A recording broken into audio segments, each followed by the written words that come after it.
Ce soir, il sera beaucoup question à l'émission d'ouverture de frontières parce qu'en ce moment, les autorités sont très réticentes à l'idée de laisser les citoyens circuler plus librement. Encore une fois, aujourd'hui, on annonce de nouveaux cas de COVID-19 en Atlantique, tous des gens qui reviennent de l'extérieur. Commençons avec l'île du Prince-Édouard où la situation est très préoccupante. Julien, les autorités de la santé ce soir respirent un peu mieux. Un seul nouveau cas aujourd'hui, pas de lien avec ceux annoncés dans les derniers jours. Mais attention, là, on n'a pas gagné la guerre pour autant.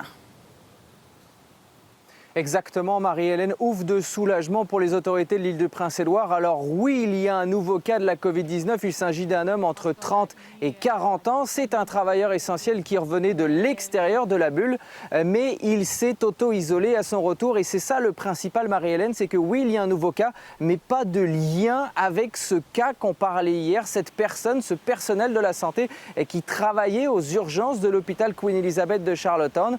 Donc on respire, pas de transmission communautaire et pour s'en assurer, eh bien, on a fait toute une batterie de tests. C'est simple, plus de 500 tests réalisés en l'espace de 24 heures, tous négatifs. Néanmoins, la docteure Heather Morrison veut aller plus loin, notamment pour le contrôle des travailleurs essentiels. Il va y avoir plus de contrôle. Maintenant, tous les travailleurs essentiels qui rentreront dans la province seront testés avant d'aller travailler, jour 3, jour 7. Pourquoi? Pour éviter tout simplement la propagation de la COVID-19. Et à ce propos, on écoute la docteure Heather Morrison. Tellement inquiète hier et puis peut-être un peu moins parce qu'on a eu tellement de tests négatifs, mais je ne peux pas vraiment respirer très bien encore. Pour quelques-unes des personnes, on va faire une deuxième vague de tests. Et puis, ça dépend si c'était au moins 7 jours entre le contact et le test. Julien, avec 9 cas actifs en quoi à peine un peu plus d'une semaine, est-ce que la province pourrait obliger le port du masque comme on le voit actuellement au Québec?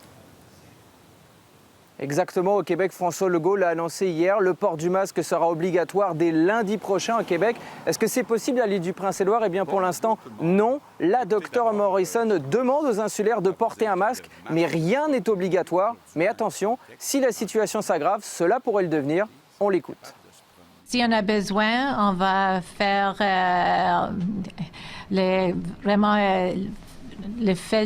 fait les masques obligatoires à l'intérieur. À ce moment, on n'est pas là.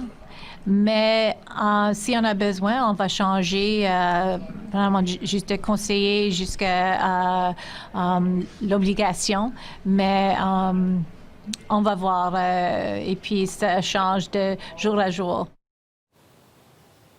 Alors on le disait Marie-Hélène, 24 à 48 heures décisives à l'île du Prince-Édouard. On est à la moitié. Une deuxième vague de tests seront effectués dans la journée. Donc demain, on saura si l'île du Prince-Édouard a réussi à passer à travers l'orage. On se reparle sans faute demain. Julien, merci beaucoup pour ce compte-rendu de la situation à l'île du Prince-Édouard.